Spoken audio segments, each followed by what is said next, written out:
Boa noite, bem-vindas e bem-vindos a este 69º AgroMeeting, este espaço digital das quintas-feiras à noite, promovido pela Espaço Visual, em parceria com o Instituto Empresarial do Tâmega e com o apoio mídia da Voz do Campo. Este é um espaço em que se pretende criar massa crítica e, portanto, em que trazemos um conferencista que aceita vir falar sobre um tema, que faz uma exposição inicial sobre esse tema, ou então responde a questões, e depois todos os participantes no Zoom podem colocar as suas questões no bate-papo e que serão respondidas pelo conferencista e, portanto, a resposta será por ordem de entrada. A organização destas conferências tem em vista aquilo que é Espaço Visual, que é uma entidade que presta serviços à agricultura, ao mundo rural e ao turismo e espaço rural, mas quer contribuir também para o desenvolvimento da sociedade. Portanto, só através da partilha, da cooperação, do conhecimento, da integração das boas experiências em que cada um de nós pode aprender com os outros, é que podemos gerar desenvolvimento e gerar valor acrescentado. O conferencista 2 é um colega de agronomia, mais novo que eu, portanto, chama-se Gonçalo Dias, é um jovem agricultor, penso que instalado em 2012, portanto, a sua empresa chama-se Avos Terra, portanto, além de técnico, de agrónomo, de jovem agricultor, é também, creio que, filho de agricultores e, portanto, alguém que já tem uma tradição familiar ligada à agricultura. Ele certamente irá descrever-nos a sua experiência e explicar porque é que na sua exploração agrícola privilegia a laranja entre os citrinos. Portanto, a conferência de hoje é sobre a cultura da laranja. O conferencista é Gonçalo Dias, a quem agradeço desde já ter aceitado o nosso convite e passo-lhe a palavra. Muito obrigado. Tá, obrigado. Boa noite. Meu nome é Gonçalo Dias, efetivamente sou licenciado em Ciências Económicas. No meu caso, tirei a especialidade em Viticultura e Enologia. Parte da minha empresa é viticultura, é uva de mesa e uva de vinho, e a outra parte é citricultura, a grande área é de citricultura. A citricultura apareceu-nos ao longo do século XX, quando as tecnologias de regadio se foram aprimorando e fomos deixando o rega de arraste e com a utilização do animal para a extração da água, e fomos ganhando tecnologias para produzir laranja no Algarve. Mas antes de falar sobre o tipo de produção, se calhar fazer uma pequena introdução porque é que a laranja chega ao Algarve. Se eu não me engano, é trazida pelos portugueses, pelos navegadores portugueses, e entra por Setúbal. Cria-se a exportação da laranja através da laranja de Setúbal, e há muitos países a laranja é sinónimo de Portugal.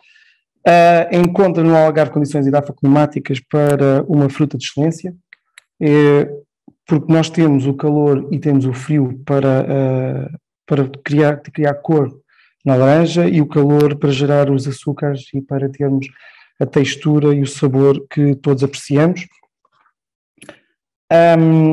E como eu estava a dizer, ao longo do tempo fomos aprimorando a tecnologia de utilização da água no Algarve. Vieram as bombas de eixo vertical, já com motores elétricos, e começaram os primeiros a abandonar-se as regas de arrasto, e começámos a ter as primeiras regas por microexpressão, que tinham problemas ao nível das ervas, que faziam com que o sistema de microexpressão parasse e que deixasse de ser microexpressão, passava a ser um fio de água que corria. Passámos para a rega localizada com bombas submersíveis e água sob pressão, e utilização de rega gota a gota. Ao longo dos anos fomos adaptando os compassos, Os primeiros compassos eram compassos largos de 6 por 6 ou 5 por 6, em que a água corria e fluía conforme o agricultor ia abrindo e fechando regos. Isso complementava que, como tínhamos água em excesso, água disponível, muitos agricultores faziam culturas paralelas no intervalo, como milho, faziam hortícolas, e então era um espaço ocupado de utilização e havia aproveitamento de alguma da água da rega. Mais tarde começámos a utilizar compassos mais apertados. No fundo, tornamos a agricultura mais intensiva e passámos nas décadas de 90 com os novos projetos do IFADAP na altura.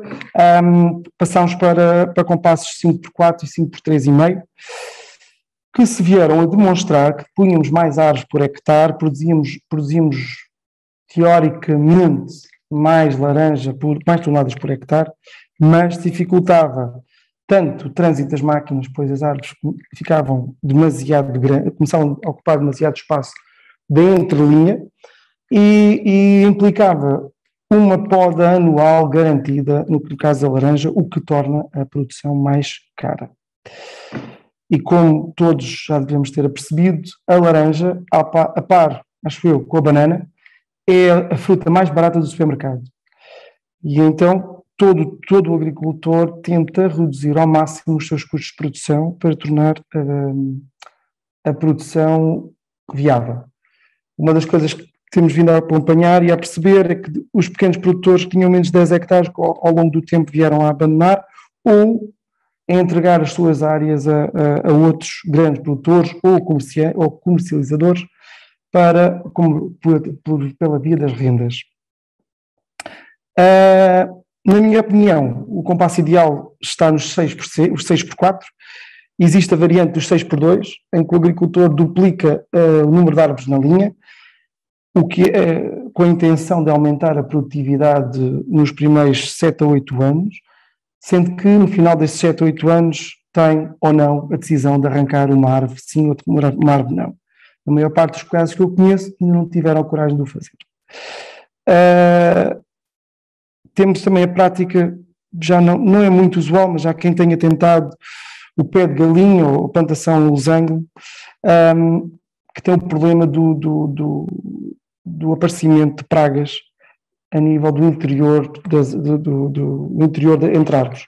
Como a turbina não chega lá, temos os problemas de costinilhas, mosca branca, ácaros, todo o tipo de pragas que se consigam lá instalar e que não sejam afetadas pelo tratamento, vão ser problemas para o agricultor mais tarde. A nível da rega, calcula-se, dependendo do compasso, dependendo das escolhas de dotação por hectare, por gotejador e dependendo do espaçamento dos gotejadores, estamos entre os 7 metros cúbicos a 10 metros cúbicos por hora por hectare. No meu caso, ao longo do tempo, tenho vindo a investir e a colocar sondas de monitorização do nível de água no solo, pelo que, por exemplo, este ano, em vez de fazer a típica rega de 3 horas diárias em pleno verão, a 4, por setor, por hectare, passei a regar 2 horas à noite, 45 minutos, dia sim, dia não, consoante a textura de solo e o que a sonda me estava a dizer. Em termos de tratamentos e problemas nas laranjeiras, temos problemas fúngicos, míldio e fitófora, no caso dos insetos, costinilhas, mosca branca, mosca do Mediterrâneo, afídeos e lagarta mineira, sendo que afídeos e lagarta mineira afetam a rebentação do ano, o que vai afetar mais tarde a produção do ano seguinte. Os ácaros é o problema que temos de ter agora, que fazem com que a planta perca os sudados e a folha fique murcha. Nos tipos de poda, eu aqui vou apontar a mínima e o vaso. Há quem opte por podar o mínimo possível e só poda mesmo ao 11º ano, na ideia de que o pomar tem que produzir, e há quem vá fazendo o vaso e formando uma árvore de baixo para cima, sendo que, através do vaso, vamos tentando renovar a vegetação para que a laranja seja sempre laranja de qualidade. Genericamente, temos 3 grandes variedades de laranja. Temos a variedade que vai aparecer agora a partir do mês de outubro, novembro, que genericamente chamamos New All, mas dentro das New All vamos encontrar as Navelinas, vamos encontrar as Dalmão, as Fukumoto e outras tantas, que nos vão acompanhar de outubro a fevereiro, sensivelmente março. No fundo, podemos dizer que é a laranja do Natal. No caso da laranja Lanolate, genericamente Lanolate é uma variedade, embora no rótulo conste Lanolate, por trás pode estar uma Rod, pode estar uma Barnfield, uma Navelate, uma Xlet ou outras tantas que tais, que diferem em si em forma, talvez em alguma precocidade e outras serem mais tardias, mas são todas englobadas na grande família das Lanolates, começa por fevereiro, março e se estende até ao verão. E por último temos as Valência Latte, que são as que estão agora no mercado. Conhecidas são as Dom João, as Delta Seedless, as Midnight, as Frost, mas há outras tantas que englobam esta grande família. Respondendo à pergunta de como foi feita ao José, porquê citrinos, porquê não abandonar a citricultura? No meu caso, a citricultura representa 60 hectares de exploração existente, sendo que eu recebo uma exploração do meu avô já com 50 anos e em fase de reestruturação. Não abandono os citrinos passando para abacateiros por uma questão lógica de zonas de geada, não vou correr o risco de perder produção. A laranjeira é mais resistente, a exploração está moldada à produção da laranja e a laranja ainda é rentável. Em termos de comparativos, que é uma das grandes discussões atualmente a nível nacional, às vezes excessiva, outras vezes talvez não. Em termos comparativos de consumos de água, a laranjeira e o abacateiro estamos praticamente, talvez o abacateiro um pouco mais, em termos de consumo de água. Mas em termos de rentabilidade não há como dizer, o abacateiro é mais rentável. Mas em termos de produtividade, podemos ter uma produtividade entre os 20 e os 40 toneladas, conforme a forma de condução, conforme a idade do pomar e os inputs que lhe colocamos. Eu tenho vindo ao longo do tempo a diminuir a minha área de clementinas, porque como sou citricultor e viticultor, a citricultura de laranja é uma citricultura que no verão não é tão exigente em termos de tratamentos e em termos de, vamos chamar, mimos, em termos de adubação, em que as clementinas são muito mais sensíveis. E como o meu tempo disponível não me permite ser aprimorado nas clementinas, tenho vindo ao longo do tempo a reduzir a área de clementinas e ser claramente um citricultor de laranja. E acho que é tudo que tenho para dizer. Se alguém tiver uma dúvida e quiser alimentar o meu discurso, eu agradeço e se cá vou abrir os bate-papos, já deve ter aqui perguntas. Sim, eu vou fazendo o que tenho no bate-papo, mas do ponto de vista do preço médio, tem-me dito que o Covid que tem subido o preço médio ao produtor das laranjas. Subiu o ano passado. Sim. Desceu este ano. Digamos, nós somos muito sensíveis, a citricultura algarvia é muito sensível aos movimentos de Espanha. Espanha é o nosso parceiro e o maior comprador e vendedor de laranja do mundo. E se Espanha precisar da laranja, vai fazer com que a laranja suba de preço no Algarve. É das poucas maneiras da laranja algarvia ser potenciada, é acompanhando o preço da laranja ibérica. Eu sei que, como algarvio, tenho muito orgulho na minha laranja, mas a laranja algarvia, enquanto marca, vale, mas na exportação chegamos ao ponto é laranja. Ou o consumidor reconhece o valor e paga o valor, ou então é uma laranja e vai ao preço a que o mercado é batido e quem marca o preço é a Espanha. nós pouco podemos ter a dizer no preço da laranja final. Eu então não tenho mesmo. Mas do que acompanha em termos da comercialização, está muito dependente do preço que Espanha faz. Ok. Mas em balanço, nesta altura, portanto, subiu, desceu, mas face a 2019 está em linha ou ficou mais alto? 2019, deixa-me recordar. 2019 foi o ano. 2019 foi o ano que antecedeu um ano terrível, entre aspas, porque houve. 2018 tivemos uma superprodução de fruta. E eu até posso dizer isso porque, em termos de uva de mesa, foi o ano em que a minha produção, que tinha na altura 8 anos, tive uma mega produção de uva de mesa e houve uma mega produção de laranja. E então, como toda a gente tinha muita laranja, vínhamos de um ano em que a laranja estava baixa. 2019 subiu porque tínhamos menos produção. Safras e contra safras é o normal. O ano 2020 foi o ano em que, talvez como pela antiguidade se consumia laranja, e na altura era ouro, para escorbuto e outras doenças que tais por vitamina C, muita gente se virou para a laranja. E a laranja ganhou interesse a nível europeu. Este ano, talvez porque estamos, teoricamente, à beira de uma crise, estamos a ter os consumidores mais remitentes onde é que põem os seus euros quando vão ao supermercado. Embora que também tenha noção não direta de que o preço ao consumidor subiu, mas o preço ao produtor não. Este ano. Mas não tenho a certeza, isto no nível nacional. Claro. Na sua perspectiva, que peso é que tem a exportação? Na minha perspectiva, que peso tem a exportação a nível... A exportação deve ter à volta dos 40%. Ou que peso ou que interesse? Percentagem. Sim, a percentagem da exportação deve lá à volta dos 40% a 50% da exportação de laranja do Algarve.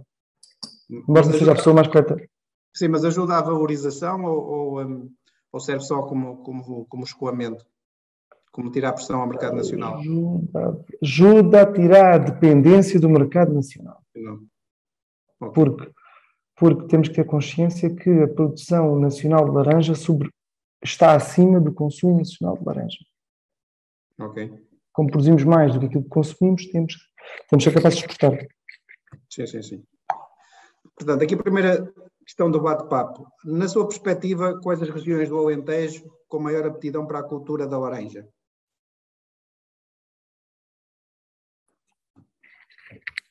Quais as regiões? Por acaso, o parceiro com quem trabalho tem uma exploração no final de Austrália e início de Ferreira. E tem as suas dificuldades. Eu nunca lhe provei laranja. Mas, tecnicamente, até no Douro há laranja. Portanto, a grande questão é se, em termos organolépticos, vamos ter uma laranja semelhante à algarvia ou não. Porque produção de laranja já lá temos. Agora, tecnicamente, não me perguntem que eu nunca aprofundei, mas aquela zona de Ferreira, a zona de Beja, talvez um risco de geada, mas eu aqui numa sonda este ano tive menos 4 graus na zona de Silves. 2 dias seguidos, por isso, digo nada. E as laranjeiras resistiram a esse nível baixo de temperatura? O azar é que foi uma parcela que eu enxertei e as enxertias pareciam que tinham queimado e voltaram a arrebentar, mas sim, resistem, mas não é propriamente uma coisa que se queira, mas temos de ter consciência que ela já aconteceu e vão acontecer mais. Claro. Passando para a questão seguinte, que formas de desenvolvimento das laranjeiras e respectivo compasso recomenda? Eu creio que foi há bocado eu disse. Ora, o compasso recomendado, o compasso que eu recomendo é 6x4, embora às vezes eu faça uma variante por tentativa de maior densamento para mais rapidamente começar a produzir 6x3,5. Mas pronto, isso é um preciosismo, porque não consigo ir para 6x2, porque depois acho que vai-me ter falta de coragem de ao 7º, 8º ano tirar uma árvore sim, uma árvore não. Ok. E porquê é que faz estes compassos? Que assim também, quem nos escuta e vê fica a perceber qual é a integração logística. Porque, primeira coisa... Porquê é que, por exemplo, não faz uma entrelinha mais curta? É isso que eu estava... ainda bem que fala nisso, porque eu já falei disso. Por exemplo, a parcela onde eu estou, a parcela onde eu vivo, uma parcela que o meu avô comprou em 1994 e fez um pomar aqui. E este pomar tem um compasso de 5, 5,5. Qual é o problema? Quando eu vou fazer um tratamento neste pomar, o trator, ou eu abro as ruas, ou o trator abre as ruas por ele. Porque temos que entender que a copa de uma laranjeira vai estender-se para as laterais. E se fizer uma copa de uma ponta à outra, eu só vou ter das duas uma. Ou as laranjas laterais e nos topos, ou chega um ponto em que a luz não entra e eu só tenho laranjas nos topos e nas laterais no final da parcela. Então, entra-se numa parcela dessas, como eu já aqui tive, e tive de fazer uma poda drástica, e temos uma mata de lenha seca no meio, porque a laranjeira não recebe luz. Porque a laranjeira, eu creio que tem um crescimento que depois com o peso das laranjas dobra, não é? Dobra, e não tem interesse em fazer pinheiros. Uma laranjeira tem que ser feita como qualquer outra fruteira, em vaso. Forma-se o vaso e não temos um ramo que vai reinar sobre os outros todos. Temos laterais e nas laterais vamos pô-los a produzir. O normal é abrir o meio para tentar produzir fruta no meio, para não ter só produtividade em laterais e ter a produção também no centro da copa. Ok, obrigado.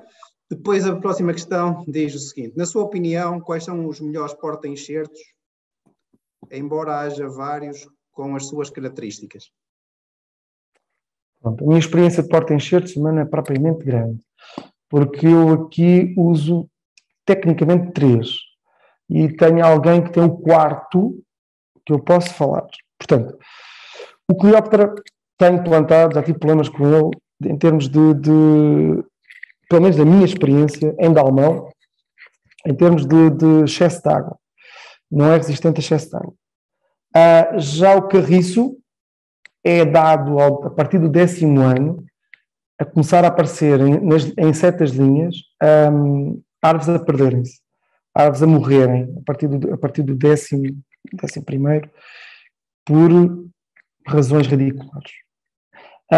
No caso do azedo, nós avançamos para a laranja azeda por causa dos solos menos férteis, os calcários com um calcário ativo muito elevado, e a única maneira de se conseguir produzir nesses solos é com laranjeira azeda, que é mais resistente e consegue aproveitar melhor e fazer melhor as trocas entre o solo e as raízes. O quarto, que eu não conheço, mas tenho um vizinho que tem, é o Volca Mariano. O Volca Mariano é um porta-enxerto interessante, porque é um porta-enxerto extremamente vigoroso, produtivo, mas às vezes parece-me que tem dificuldade em amadurecerem por completo a fruta. Tem tendência a ficar uma fruta com menos brix. É a noção que tenho, mas também não façam da minha palavra a última.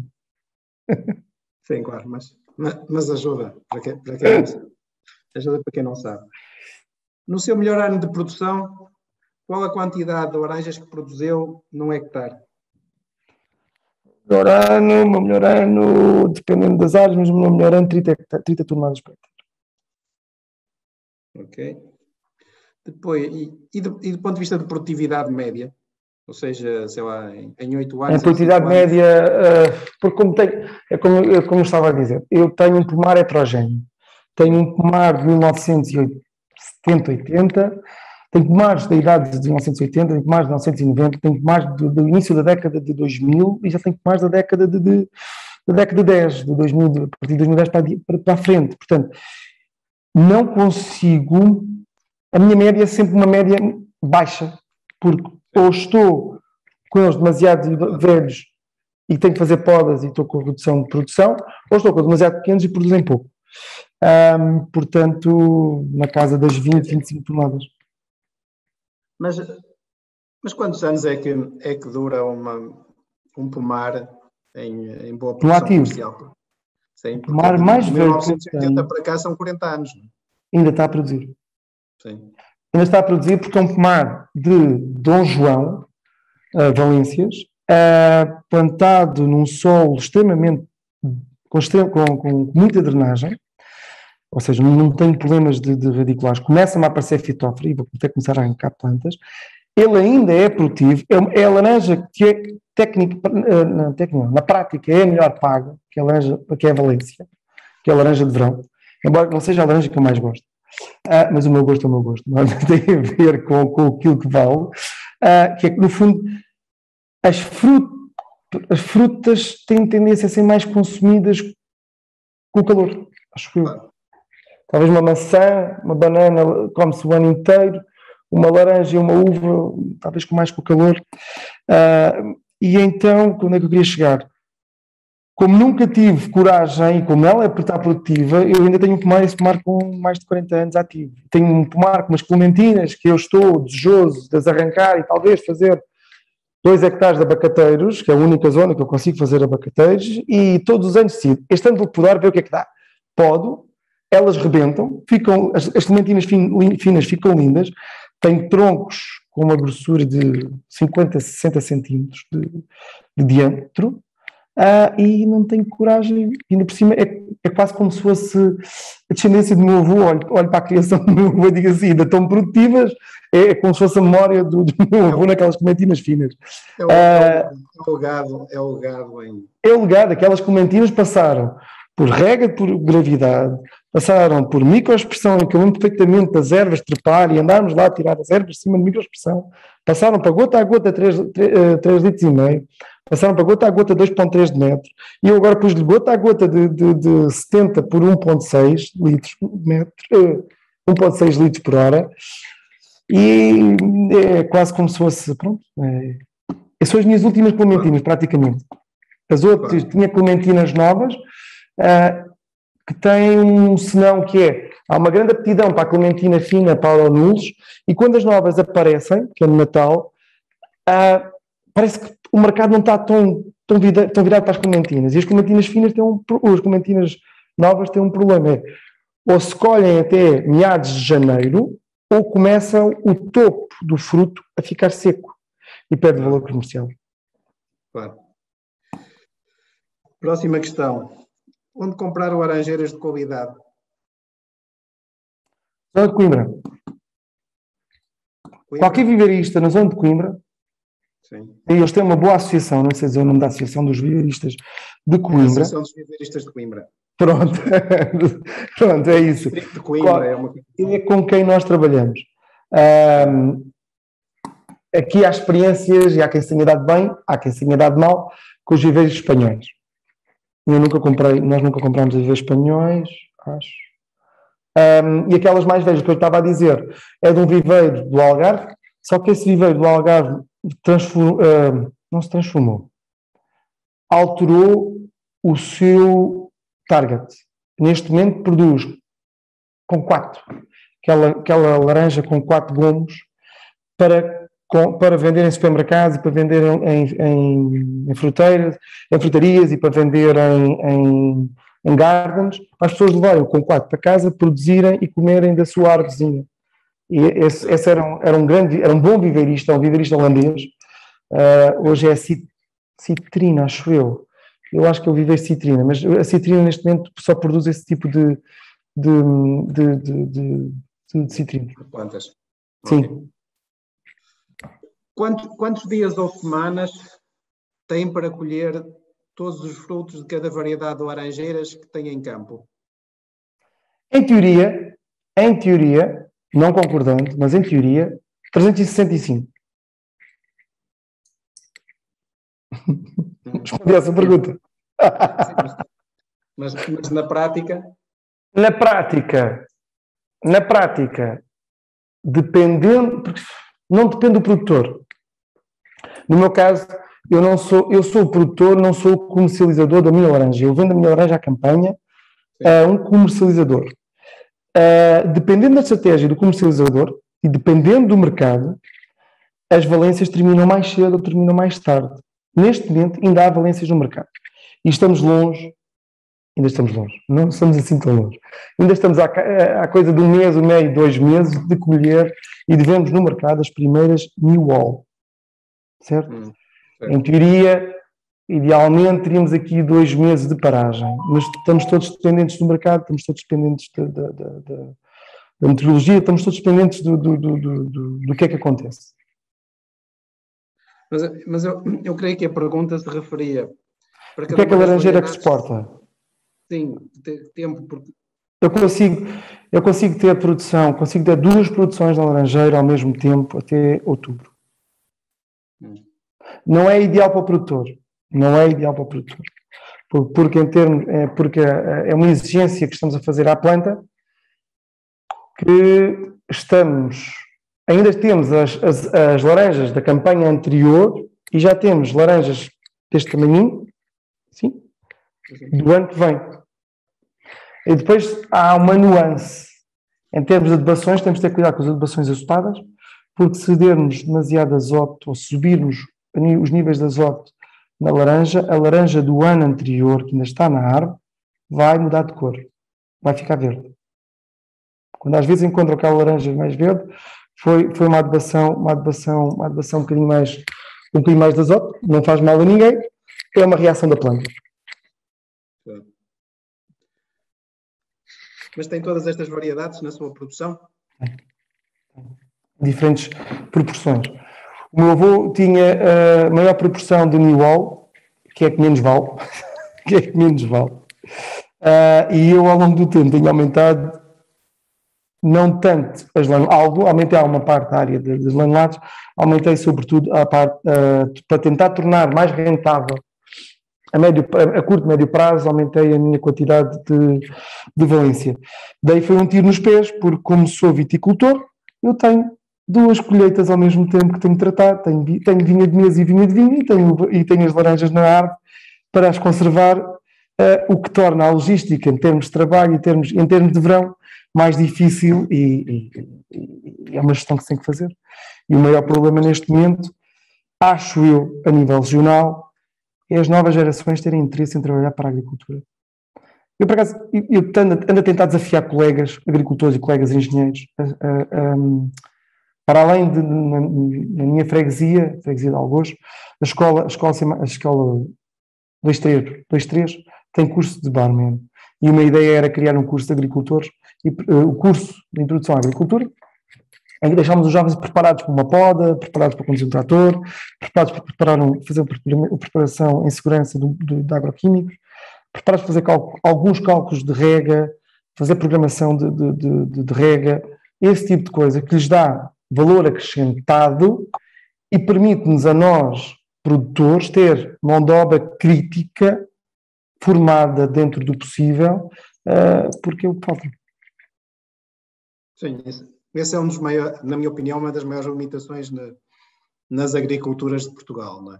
Que é a questão de termos mão de obra competente, quer do ponto de vista da gestão dos encarregados, quer dos operadores especializados, e depois também na base mesmo também dos operadores indiferenciados, não é? Porque isso que eu tenho notado é que faz a diferença muitas vezes de uma exploração ter rentabilidade ou não. O meu problema neste momento é que eu tenho, no meu caso, o meu problema é que eu tenho, os meus colaboradores, é tudo gente na casa dos 60 anos. Ou eu preparo, agora, sendo egoísta no que estou a dizer, ou eu preparo em pouco tempo a trabalhadores, ou então vou-me ver grego que eu sozinho não vou conseguir fazer tudo.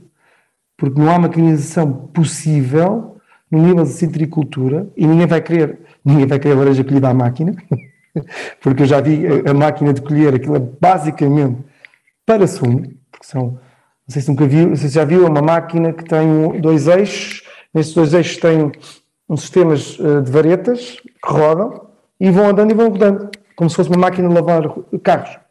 E ao passar essas varetas, a laranja cai, é colhida, só pronto, uma laranja batida não é para ser comida, é para fazer sumo, ponto. Claro. E para ter noção, eu este ano fiz um investimento que foi um bocadinho no vazio não, na incógnita, porque para lá de produtor de frutos,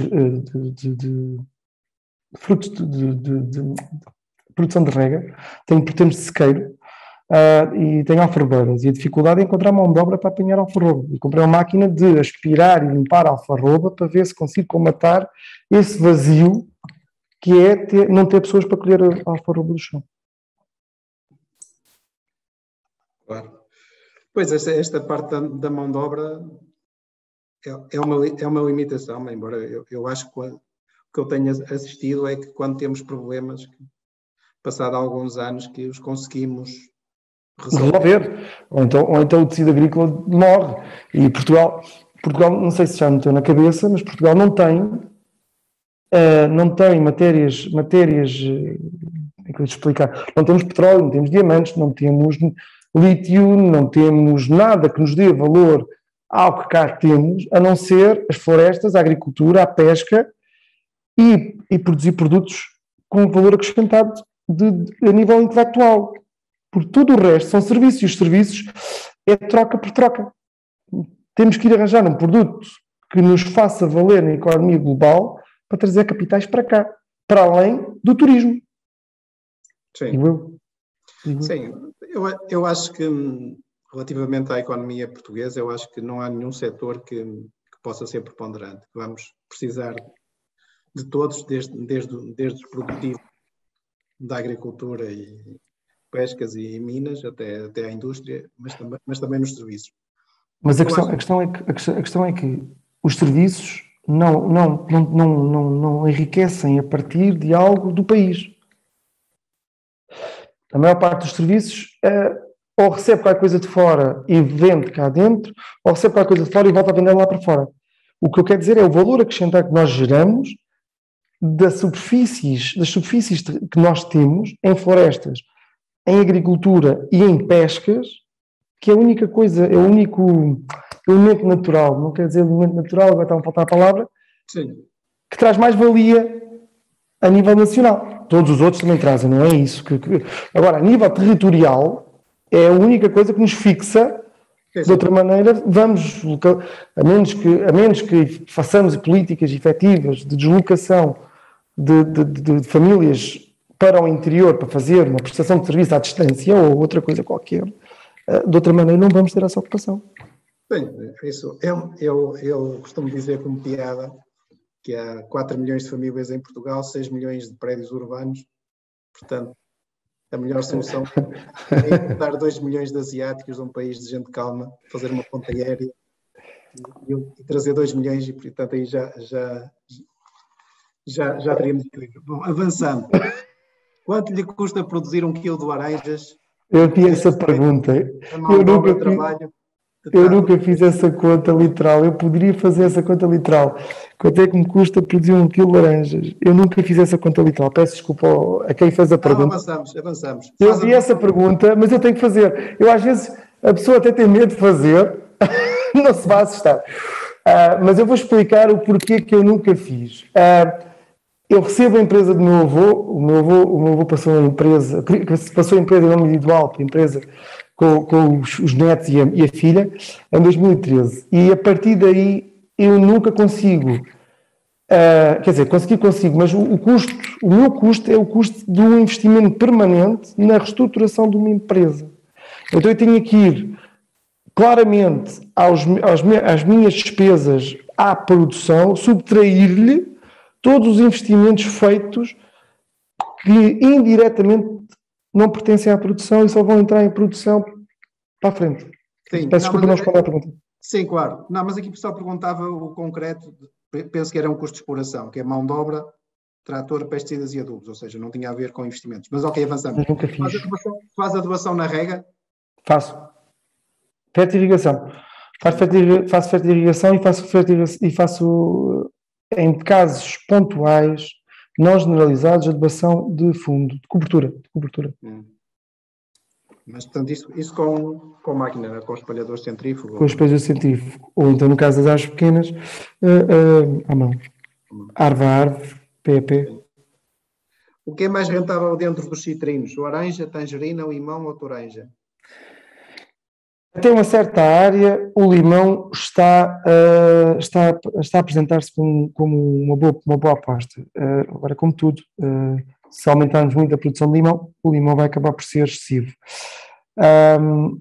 Toranja não produz, não faço ideia. Por acaso, não conheço nenhuma exploração, mas deve haver, no Algarve, para lá de Tavira, capaz de haver, de toranja. Clementinas, como eu dizia, as clementinas têm que ser apaparicadas porque são muito sensíveis. Como temos um produto cuja casca é muito fina, qualquer coisa que lhe danifique a casca vai lhe fazer perder valor. E então temos que ter todos os cuidados e mais alguns. Quais as principais doenças da laranjeira que mais o preocupam? O greening, neste momento o greening, a ver se eu consigo explicar, por acaso não fui estudar sobre isso. Bom, o greening é uma bacteriose que é transmitida através de um vetor que entrou pela vossa zona não, eu não sei onde é que as pessoas estão, entrou pela Galiza e chegou rapidamente à zona do Porto e neste momento, ao que sei, está na zona de Setúbal. Mas neste momento só temos o vetor. Ainda não foi detectada a nível ibérico a bactéria. O que é que acontece? A bactéria faz com que a planta fique com um aspecto muito estranho e reduz a produtividade e levando mesmo à morte da planta. A única solução, quando detectada, é o arranque e queima dos seus ramos e raízes. No Brasil, que é o Brasil, arrancam e fazem de novo. Portugal não é bem assim, nós não temos uma agricultura tão extensiva, não fazemos aos milhares de hectares, e ainda não temos a bactéria. Por sorte, e não sei se é a ilha que está a ter problemas nas Canárias, foi detectado um parasitoide do vetor. E o parasitoide do vetor controla o vetor relativamente bem.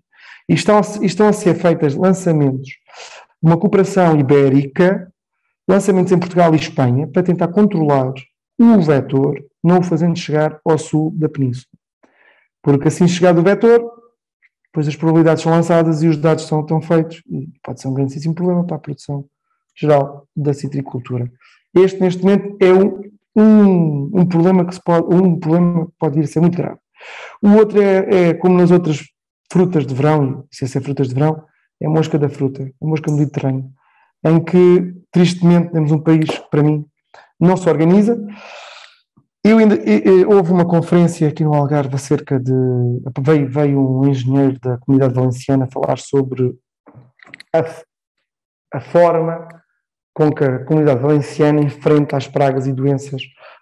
E então vê-se um investimento de nem bem uma região, é uma zona autónoma. E nada tem a ver com a nossa. Nós estamos neste momento para mim, isto é a minha opinião, a desmantelar a DRAPAL, a Direção Regional de Agricultura, não lhe dando espaço a que seja essa entidade que ajude no controle, monitorização, controle das pragas, faz o controle, no grosso modo, mas não arquiteta, junto dos agentes, estratégias integradas para o controle da mosca. Nós já tivemos uma biofábrica na Madeira para a mosca da fruta, se eu não estou enganado, se eu estiver enganado, alguém me corrija, mas nunca foi ensaiado no Algarve um lançamento massivo de machos estéreis de Drosófila. Drosófila? Sim, Drosófila. É Drosófila. Agora estou baralhado. Ceratitis. É Ceratitis. Capitata, sim. Nunca foi feito um ensaio. Ainda desafiei o diretor regional para propor que se fosse tirar 2, 3 ou 4% do nosso IRC e IRS dos produtores para formar uma agência privada, pública ou privada, para monitoreio de estratégias, mas, como é óbvio, esse dinheiro vai fazer falta ao Orçamento de Estado. Mas, para mim, enquanto não percebermos que a agricultura pode ser, não vou dizer sem indústria, pode ser uma mais-valia, não havendo perdas de produção e havendo maior faturação, há mais recursos disponíveis, tanto para privados como para públicos, porque vai haver geração de valor e vai haver geração de impostos. Acho que eram impostos que vinham de volta, mas isso É só um desabafo de alguém que olha para as coisas aqui de baixo. Esse é um modelo de desenvolvimento económico que deveria ser assim, mas não passa.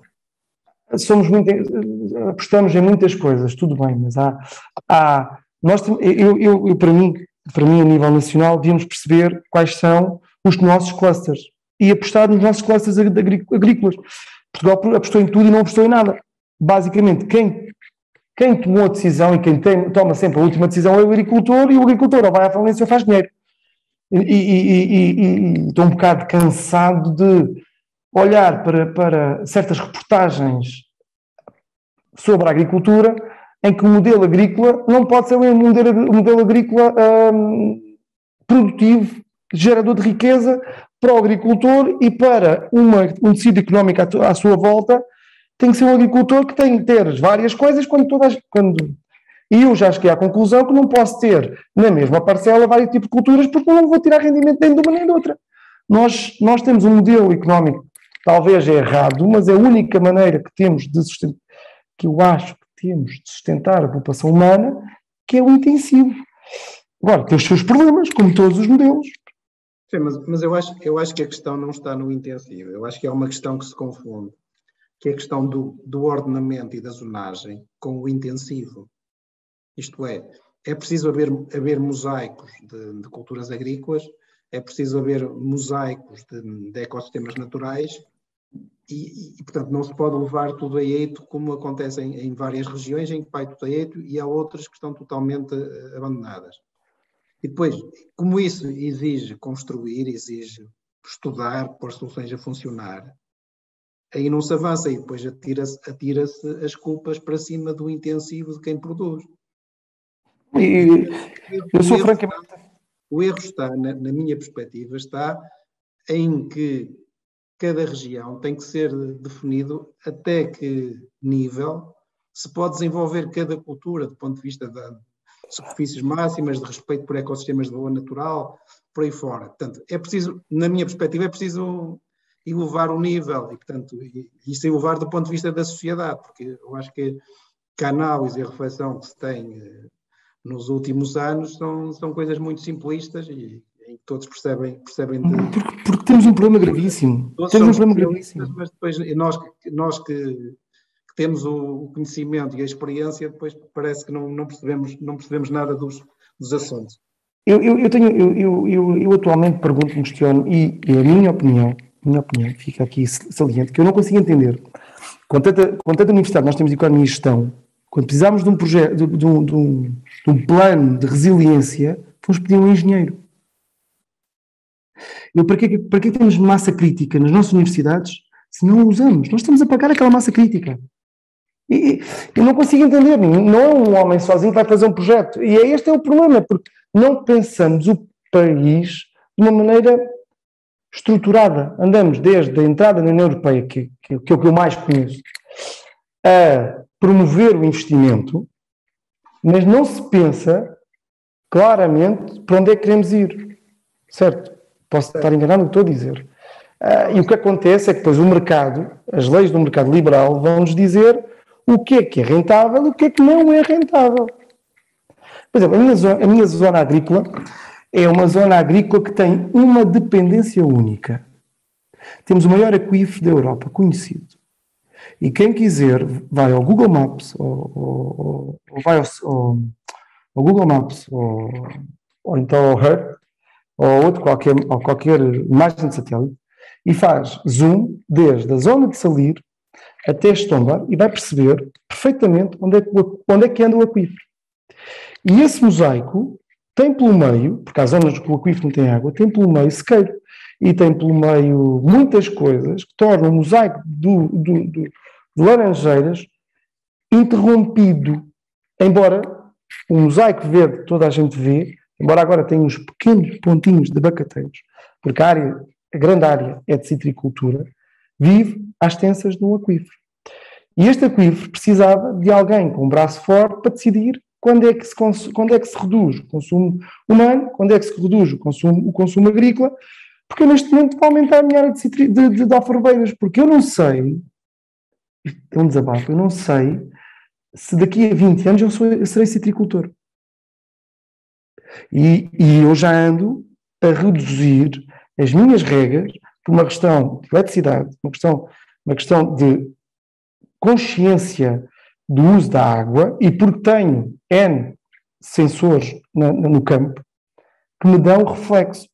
Primeira razão que eu pus sensores. Como sou agricultor de tudo e não sou agricultor de nada, salvo seja, eu tenho que ter um controle, porque eu não consigo estar a vender uvas e entregar uvas para o Algarve fora ou a mandar paletes para a Zona Norte e estar a ver regas. Então, o mínimo que eu consigo saber é, por setor ou por mega setor, se a rega foi efetiva ou não, no pior sítio possível.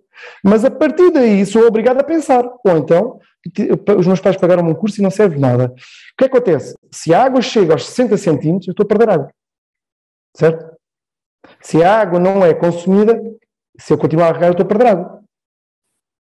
Então, tecnicamente, tenho que usar a massa cinzenta e o conhecimento que tenho e reduzir. Coisa que eu não sei qual é a porcentagem de agricultores que faz. Porque estas tecnologias já chegaram há uns anos, mas têm resistências. E implica... Elas estão a penetrar mais rápido do que... Porque a eleição está a ficar caríssima.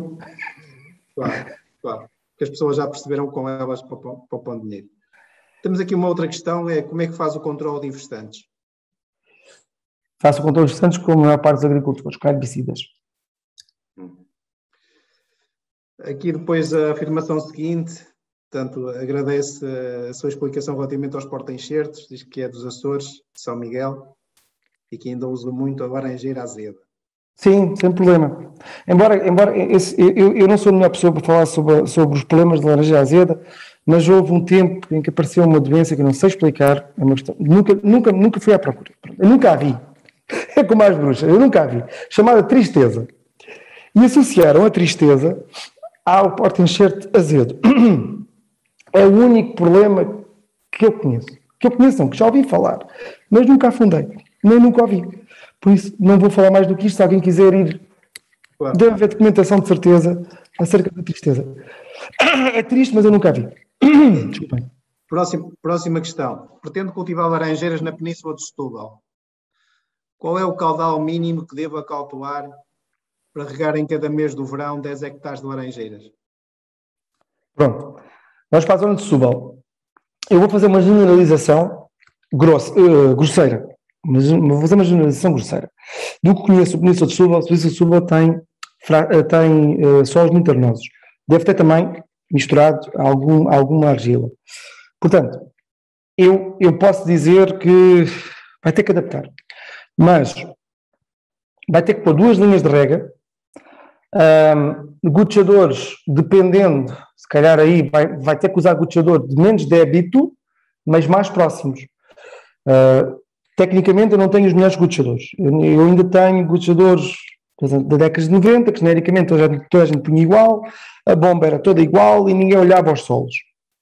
Genericamente eu tenho da Netafim gotejadores 2.3 por metro. Não é o ideal para solos arenosos. Porquê? Porque temos gotejadores de metro a metro, forçamos a planta a ter a zona radicular de metro a metro, mas nas areias ou estamos a regar com alguma periodicidade ou então a água não está lá. Portanto, quanto mais gotejadores eu conseguir pôr à disposição da planta e quanto menos caudal eu der por rega, regando mais vezes durante o dia, eu vou conseguir colmatar as necessidades da planta. Agora, depois tudo depende, depois temos de fazer a conta, caudal da bomba, caudal disponível, é sempre essas contas a fazer. E eu, por acaso, antes de quando estava a fazer estava a preparar, fiz as contas e no meu caso andamos entre os 7 metros cúbicos e os 10 metros cúbicos hora hectare. Sendo que um hectare leva 16 linhas, 16, qualquer coisa linhas. É uma questão de fazer as contas, como dizia o colega engenheiro. Sim. Que certificações possui na sua exploração? A minha exploração neste momento, já tive Global Gap por via indireta, porque quem me comprava laranja necessitava, que era na altura a cooperativa Cacial. Atualmente, produção integrada, e estou em fase de integração novamente de Global Gap em nome da Aves Terra, mas na parte da uva de mesa para exportação. Ok. Quantos anos demoram as suas laranjeiras a entrar em produção e a chegar à plena produção? Ora, entrar em produção 3, 4 anos. À plena produção 8, 10. 8, 10 anos. Obviamente. E quantos anos espera que possam durar as suas laranjeiras em produção? Portanto, porque penso que já respondeu que tem laranjeiras com 40 anos. Tenho laranjeiras com 40 anos, mas, por exemplo, as laranjeiras que eu ajudei o meu avô a plantar na altura foram plantas de raiz nua, não vinham em vaso, não se desenvolveram e eu plantei-as em 2000, eu plantei não, eu ajudei a plantar. Tinha 11 anos na altura, plantámos-las em 1991 e eu arranquei esse pomar em 2013. Sim, tinham 28 anos. 28 anos, mas já estavam. No entanto, aquele pomar, naquela zona, mas isto é uma zona que encharca, quando chove a sério, a água permanece no solo, sei lá, 2 dias, e por isso mesmo tenho camalhão, para tentar reduzir, não só reduzir a asfixia radicular e aumentar também a temperatura radicular ao longo do desenvolvimento da planta, isso também potencia o desenvolvimento da planta, e portanto não ajuda, porque o outro caso das 40 é num solo drenado, numa encosta, portanto são coisas distintas. Eu enganei-me há um bocadinho a fazer a conta, não são 28 anos, são 22. Passando à próxima questão, obrigado. A psila africana é ou será um grave problema para a cultura? A psila africana é um problema e está a ser monitorizado. Para já ainda não temos o problema ativo, ele está sob... A Direção-Geral da Agricultura faz monitoreio ao longo do ano para tentar detectá-la no Algarve todo. Para instalar um jovem agricultor, qual a superfície de plantação que recomenda? Para um jovem agricultor viver efetivamente de uma citricultura, menos de 10 hectares não aconselho. Sendo um complemento, no mínimo 2, 3 hectares. E depois é uma questão de escolha das variedades. Isso. Claro. Que tratores e respectivas alfaias sugere que compre para eu instalar e cuidar de 15 hectares de laranjeiras? Olha, pronto, eu vou dar o meu caso específico. Eu este ano aproveitei o crédito fiscal e comprei um trator cabinado e passei um trator de 2004 com 90 cavalos para um trator de 105 que vai até aos 110 cavalos. Porque cada vez mais a maquinaria que usamos a nível da citricultura pede mais potências. A máquina que mais potência pede são os trituradores tipo florestal que adaptamos às fruteiras para moer a lenha da poda. E como implica uma grande rotação do motor, implica termos os... a curva, estou a ver a curva. Estou a ver a curva da mecânica, consumo mínimo. Exige potência máxima. Elevada. Existe potência elevada porque depois, em último caso, ou a embreagem, ou o disco do motor, ou vai sofrer. Sim, claro. Uma turbina, se for para uma turbina e um corta-mato de facas ou de correntes, um trator com 80, 70, 80, 90 cavalos faz perfeitamente o trabalho e é mais barato. Mas se for ter um trator único, não compre um trator sem ser cabinado, porque os tratamentos não são propriamente saudáveis para a saúde. E, portanto, porque disse tem trator, tem destroçador, não é? Normalmente são destroçadores que é de 2,20 m? Não, 1,80 m, porque, pronto, fez uma boa pergunta. Como nós estamos a falar de compassos de 6, vamos considerar que a planta cresce 1,5 m, os nossos 6 já passaram para 3, e em certos casos já nem 2 têm, porque ela faz assim. Sim. Portanto, e depois é assim, a linha da água tem que se afastar da copa, tem que se afastar do pé da árvore o máximo possível, ficando sempre na base da sombra da árvore. certo? Certo. Para aumentar o máximo possível a superfície radicular ou o bulbo radicular e as raízes estenderem-se e conseguimos fazer um bom aproveitamento do solo. Claro. Portanto, o trator não deve ser largo, tem que ser um trator tipo vinheteiro, fruteiro, e as alfaias não devem ser largas, porque senão, ou das duas uma, ou se abrem ruas, sim, claro. ou não vai funcionar. Sim, mas portanto os tratores terão que 1,20 m de largura, não é? Não, tem mais, tem 1,80 m. Tem 1,80 m, 1,60 m. Okay. E depois também se tornam demasiado instáveis. Portanto, sempre falo de um trator com 90 cavalos. O trator de 90 cavalos vai ser sempre um trator de roda 24, roda 28. Portanto, torna-se um trator alto. E ainda por cima, como nós hoje temos as normas europeias, vamos ter sempre por debaixo do capô um filtro de partículas, o que vai tornar o capô mais alto, vai colocar a posição de condução mais alta. Claro. E os pulverizadores que utilizam são o quê? 2.000 litros rebocáveis? 2.000 litros rebocáveis. Porque o 3.000, quando tem menos 1.000 litros, são 2.000 litros. A mim faz-me confusão. E como não tenho superfícies direitas, como tenho algumas superfícies inclinadas e algumas com pedras, quando nós temos um depósito de 3.000 litros e tem menos 500 ou menos 1.000, nós temos um vazio onde a água oscila e aumenta a instabilidade da máquina. Sim. E do ponto de vista de podas é tudo manual, não é? Não tem máquinas para... Já foi ensaiada, eu não comprei. Já foram ensaiadas máquinas tipo corta-sebos de disco à frente, só que implica ruas direitas, porque qualquer oscilação no trator entra ou sai, claro. E implica depois, alguém vai ter que lá ir mais tarde ou mais cedo, porque faz-se um corte tipo corta-sebos e vamos ficar com a lenha seca e ninguém produz a lenha seca. E do ponto de vista da colheita, que tipo de mecanização colhem para... À mão. À mão, mas colhem para palox, para caixas? Atualmente, depende. As clementinas, há quem opte por caixas, porque as clementinas, como têm uma casca mais sensível, conforme você vai colocando clementina em cima de clementina, as de baixo têm tendência a ficar amassadas. Então, em muitos casos, opta-se por caixa. O mercado francês, por exemplo, o mercado francês, que eu saiba, não é propriamente a minha área, mas posso dar comercialização não é a minha área, mas posso dar uma chega daquilo que observo. O mercado francês gosta da laranja com folha. Laranja com folha não é fácil que fique com a folha trabalhando com palotes, porque vai implicar virar de qualquer maneira. Sim, claro. Quando se vai processar. Então é colhida à caixa. Mas tudo o resto é colhida à tesoura e ao palote. Mas para transportar os palotes têm reboques especiais para isso? São transportados, fazem transporte via porta-paletes de trator. Ok. Que eu não consigo entender, mas também nunca vi diferente, porque eu sei que existem manitus todo o terreno.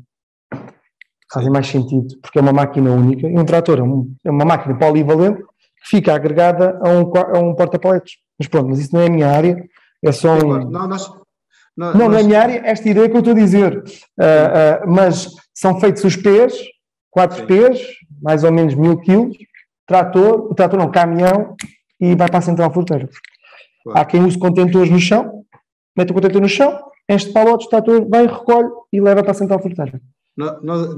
Aqui nos Kiwis, portanto, que é a minha área técnica como agrónomo, utilizamos reboques baixos, em que os paloques assentam sobre rodízios. Ok. E depois tem um cais de descarga no campo, em que se levanta, tira-se o travão de trás, um trinco. Os trincos que têm em cada um tem 2 calhas, correm em cima de 2 calhas, e levanta-se e depois levanta o hidráulico e aquilo fica no chão. E depois tem um trator a empilhar. Aqui, basicamente, o que é que se faz? Mete-se o palote no chão. O palox aí nunca vai ao chão. Porque aqui vai ao chão. Porque o que acontece é este cais é pavimentado, portanto não tem terra, e portanto, descarrega vazios para o cais, coloca em cima do reboque, portanto leva 4 ou 6, dependendo do tamanho das parcelas e do reboque, leva 4 ou 6 paloxes juntos na horizontal, portanto juntos uns aos outros, e depois voltam cheios, descarrega na plataforma, empilha, mete dentro do caminhão. Aqui eu tenho que explicar uma coisa. Aqui, ao contrário, acho eu, porque nunca via tenho um amigo do meu pai que é da Maia e que produz kiwis, mas nunca vi como é que é o pós-colheita. É que o pós-colheita da laranja passa sempre ou quase sempre, por uma máquina que lhe faz um tratamento fungídico. O palote vai sozinho, uma máquina que faz uma lavagem fúngica. Sim. Antes da laranja ser lavada, depois a laranja é lavada, é processada, quer dizer, é lavada, é seca e é calibrada. Portanto, o palote que foi ao chão é desinfetado no meio deste processo com fungicida. Claro. Próprio para pós-colheita. E o que é que eu queria dizer? E neste caso, o que se faz é o básico, é palote no chão, encheu aquele palote, mete o palote em cima, enche laranjas, o palote chega, apanha 2, mete 2 em 2 e tira do campo. Ok. Qual a percentagem de laranjas tem valor comercial para consumo como fruto fresco? Pronto, lá vamos ao pós-colheita, coisa que eu não tenho, coisa que não sou eu que trato, e não lhe vou dar valores, porque vamos ser francos, depende de muita coisa, depende da idade do pomar, depende do modo de produção, do cuidado que se tem na produção, e depende da exigência do mercado. Claro. Porque há laranja que nós mandamos para sumo que era perfeitamente comestível, só que tem cicatriz, bastam algumas ou muitas cicatrizes no óvulo, no fruto, no fundo, no ovário, desculpa, no ovário, na altura da formação do fruto, para que depois venha a aparecer na casca e seja depreciado porque tem uma cicatriz. Isto é a exigência do mercado. Dentro das várias culturas, na sua exploração, qual é a mais rentável?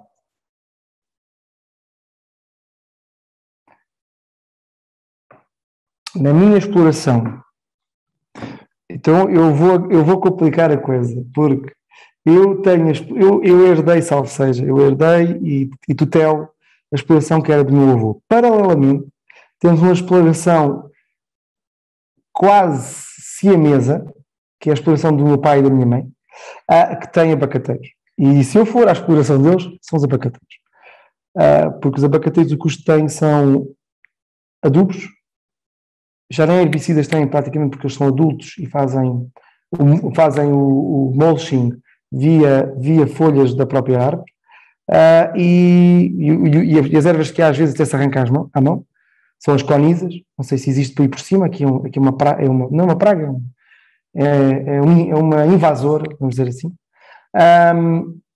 Depois, abaixo, eu vou dizer que é uva de mesa, mas implica muito esforço total, desde a produção à comercialização da minha parte e do meu staff.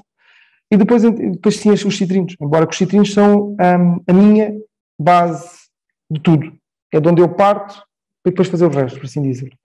Felizmente, não sei porquê,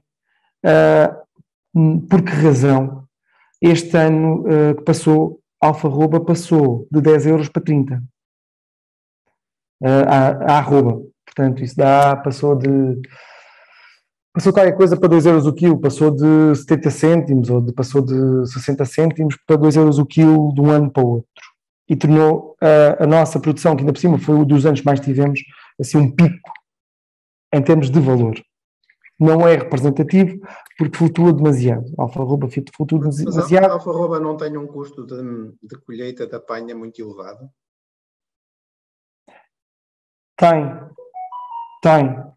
Tem um custo de colheita elevado e por isso mesmo, além de não arranjar mão de obra, eu comprei uma máquina de espirar alfarrobas e uma máquina de barjar. Claro, tem a coisa mecanizada. Estou a tentar mecanizar, eu estou em fase de mecanização. O agravante fui eu que tomei a decisão e passei a pasta ao meu pai. E ele ficou torcido que eu não concordava com as compras, mas teve que lidar com elas. Claro. Depois, pergunta, na sua opinião, faz sentido para uma exploração agrícola instalar colmeias no pomar para assegurar uma ótima polinização e trazer outro rendimento do pomar, mel de laranjeira? Então, vamos falar sobre uma coisa que eu só tive noção quando andei na universidade. E não sei se há alguém da Zona Oeste ou alguém que é produtor de maçãs, mas se eu estiver enganado, alguém se manifeste. Digamos que os produtores de maçãs e de peras invejam o produtor de citrinos. E o produtor de citrinos não tem qualquer inveja do produtor de pereira em relação às abelhas. Porquê? Porque a laranjeira é quase autossuficiente na sua polinização. Ela autopoliniza-se com facilidade.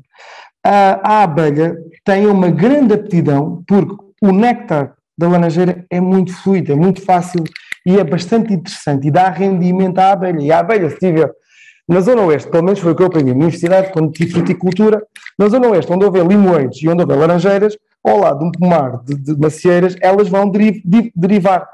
Elas vão para as flores das laranjeiras, não ser necessariamente interessante para a laranja em si. Não tem problema nenhum. Não é isso que eu estou aqui a dizer. A mais-valia da polinização, e estou aqui a fazer uma comparação pura e dura. Comparar um pomar de citrinos, um pomar de pomoides, as pomoides são muito mais dependentes da abelha para a polinização que os citrinos. Mas, como estava a dizer esse senhor, efetivamente, o mel de laranjeira é muito produtivo. E daí o interesse. Só que tem que ser bem articulado. Nós não podemos colocar as abelhas ou tentar que as abelhas não estejam na parcela em fases específicas do ano. Quais são? Os nossos grandes tratamentos de citrinos, em termos de pragas, insetos, situam-se na zona de maio, na altura de maio, junho, que é quando começamos a ter a eclosão e a colocação dos ovos por parte das cochonilhas. Então fazemos uma intervenção a tentar limitar ovos, ninfas e adultos. E nem sempre são todos inócuos aos polinizadores. Mas quase todos são, não sei se o público-alvo para quem estou a falar tem noção, as normas europeias para a aplicação de agroquímicos têm vindo a ser muito rigorosas ou muito na perspectiva da ecologia, como é lógico, porque em última instância só temos este planeta para viver. E quando o destruirmos, acabou-se, caput. Não vale a pena ter ilusões. Portanto, tem que haver uma articulação entre o citricultor e o homem das colmeias. Agora falta uma palavra. É o apicultor. O apicultor, falta uma palavra. Deve haver uma coordenação para que nessa fase que ainda há alguma floração, já temos, porque na fase de maio, junho, já temos o fruto formado, já temos frutos a crescer, mas há outro tipo de florações a nível das ervas. E no meu caso, que sou um agricultor que gosto de ver erva na minha parcela, porque em última instância, um pomar sem ervas é um pomar mal drenado. Foi o que aprendi na universidade quando fiz o meu trabalho final de curso, foi em rega deficitária da vinha e em relevamento, as duas ao mesmo tempo, e a mais-valia era, sobretudo no caso das vinhas não mobilizadas, era a mais-valia da drenagem e do trânsito de muitas máquinas. No caso das vinhas transita-se muitas vezes e nem sempre com os solos secos, e o que implica termos o caldo de lavoura formado e às vezes difícil de desfazer em certos solos. E então a porosidade das raízes vai facilitar, depois da erva secar, vai facilitar a absorção da água. Não sei se respondi à pergunta, se derivei. Sim, acho que respondeu. Quando comprou as laranjeiras para plantar, quais as garantias que lhe foram dadas pelo viveiro? Quais as garantias? Dá-nos a garantia dos certificados inerente à produção da planta. Eu, no meu caso, nunca tive problemas, por isso nunca usei nenhuma garantia. Não estou a ver. Eu percebo que seja o problema das doenças e das pragas, mas o modelo de produção de plantas hoje em dia é de tal maneira regulado e com o problema do greening, tem outro nome em português, agora só me estou a lembrar do inglês, e de outros problemas. Eles produzem quase em isolamento total desde a formação do porta-enxerto, pós-enxertia, e quando as transportam cá para baixo. Portanto, temos as garantias assumidas pela Direção Regional de Agricultura do Centro. Obviamente, pronto, como qualquer negócio, tem o seu risco. Claro. Quantos quilos de laranjas colhe em média cada operador por dia de trabalho? Pronto. Mais uma vez, não, se me perguntassem se uva de mesa, respondia já. Como o pós-colheita não é comigo, como a colheita e o pós-colheita não é comigo, não faço ideia, e vou dar uma engenheira, vou dar uma resposta a engenheiro. Depende da idade do pomar. Por exemplo, eu tenho pomares, imaginemos que temos uma equipa de colheita de 20 pessoas num pomar, e temos idades diferentes de colheita. O que é que as empresas, porque depois a maior parte das vezes as pessoas não ganham a jorda, as pessoas ganham ao quilo. E o que é que a maior parte das vezes, imaginemos que vamos escolher na parcela todas as lanelates que temos, mas temos lanelates com 20 anos e temos lanelates com 10. As lanelates com 20 anos vai implicar que eu vou ter que usar escada. A partir do momento que eu uso escada, eu perco tempo para apanhar a laranja, certo? Estou a subir, descer, encho o saco, sobe 10. Então o que é que eles fazem? Metem-nos a apanhar primeiras que implica ter escada, para depois para lhes entregar o bombom no fim, por assim dizer, claro. As mais novas. Portanto, eu estou a dar uma resposta ao engenheiro. Depende da idade do pomar, depende da poda do pomar e depende da quantidade de laranja existente. Mas, portanto, a sua responsabilidade termina antes da colheita, ou seja, quando a minha responsabilidade termina na colheita. Como produtor, portanto, não é da sua responsabilidade. Sim, mas em termos de segurança alimentar continua. Não, em termos de segurança alimentar, mas estou a dizer do ponto de vista de trabalho. Sim, só para ficar esclarecido. Sim, só para ficar esclarecido. Eu não sei quem nos está a ouvir, tem noção. Nunca termina. Não, estava a dizer do ponto de vista operacional. Portanto, em ponto de vista operacional, quem compra as laranjas na árvore. Né? Portanto, a colheita exatamente. É por conta do comprador. Exatamente. Porque isto tecnicamente também porque tornar-me um agricultor de colheita anual. Não parava. Porque ou estava a apanhar laranjas e uvas ao mesmo tempo, depois começava a laranja, depois voltava a julho e começava com a cardinal a colher uva de mesa. Sim. Depois teria equipas sempre a colher. Sim, sempre equipas a colher.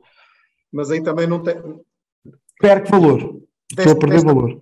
Claro, mas desta maneira também não tem picos de necessidades de pessoal, não é? Porque tem a equipa mais regular. Pois. Só tem picos de pessoal na colheita de uva de mesa.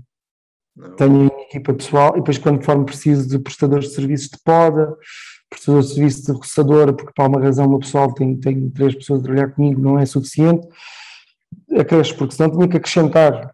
Há quem diga que eu tenho pouco pessoal, questão de gestão e de ordenados, porque tentar rentabilizar e tentar ser um bom pagador não é fácil. Claro. Um bom pagador em valor. Sim, claro. Ok, eu acho que terminamos ao fim das questões que nos colocaram. Não há mais? Não há mais. Ou as que há já são repetidas. Já respondeu, já são repetidas. Eu pedia-lhe uma síntese final, ou seja, entre o que apresentou e as perguntas, o que é que considera mais importante, quem esteja a ouvir-nos e a ver-nos retenha, como eu costumo dizer, para a memória futura. Não tem noção de quem me está a ouvir e está a ver, não tem noção de qual é a perspectiva que tem sobre a laranja. Espero que quem esteja a pensar em investir tenha ficado elucidado. Eu há bocado não terminei e vou terminar uma questão. Eu disse que um dos tratamentos era para as costinhas. Depois, a partir do mês de julho, começamos a ter os problemas dos ácaros, que são sérios, problemas sérios, porque os ácaros fazem dessecagem da folha se nos descuidamos. E a partir de agora começamos a ter o problema da umidade na fruta que está a começar a amadurecer e de problemas fúngicos de míldio no fruto. Basicamente são os tratamentos que é para quem, se alguém tiver a pensar em investir, ter noção dos custos que tem. E eu estou a não querer me perder. Isto para quem está a pensar em investir. Para quem consome, eu coloco a laranja. A laranja para mim cada variedade tem a sua particularidade, cada variedade tem a sua organolética diferente, sendo que eu, em termos de consumidor, prefiro a laranja de inverno e primavera. É diferente. Tecnicamente não, é aquela laranja do umbigo, que tem na base ainda aqueles gominhos. Não me diga que gosta da Dalmau. Por acaso, Dalmau, não arranquei as últimas que tinha aqui, que era uma planta extremamente doente. Não, mas, por exemplo, uma navelina, navelina, uma Fukumoto, que é uma laranja que parece... É uma laranja que, ao contrário da navelina e da New York, que é uma ovoide, é uma laranja mais parecida com uma lanolate, que é uma laranja mais redondinha e achatada na base, e que tem periodicidade e consegue fazer uma coisa que as outras não conseguem tão bem, que é desverdização para quem vai querer tentar antecipar. Às vezes a desverdização é um tiro no pé, porque estamos a pôr, nem toda a gente controla bem os brixes e a acidez, e depois estamos a colocar uma laranja que não está em condições no mercado e tramamos toda a cadeia, porque uma laranja que entra ácida, em novembro, o consumidor vai dizer que a laranja vai ser toda ácida a campanha toda. O que não é verdade. A laranja, dependendo da zona de onde é colhida, aqui no meu caso, a zona com maior precociosidade, mais temprana, sim, mais temprana. Vamos dizer que é a zona de Tavira, é a zona mais próxima de Espanha. E depois vimos do Sotavento ao Barlavento ao Agravio e depois para o Alentejo. E do resto do país não me pergunto, que já é pedido mais. Então, para mim, o Maniwal no Natal está no seu ponto ideal para quem gosta de fruta doce. Depois temos o caso da Lanolate para consumidores, e agora estou a falar para consumidores. Uma Lanolate vai começar a aparecer em março e ela vai ter o seu potencial de sumo e de questões organoléticas e por volta entre o Carnaval e Páscoa, dependendo de onde estão colocadas uma e outra, mas abril, maio, como uma lã com exuberância de sabor e de gosto. As valências, pronto, é típica laranja de sumo, típica laranja de verão.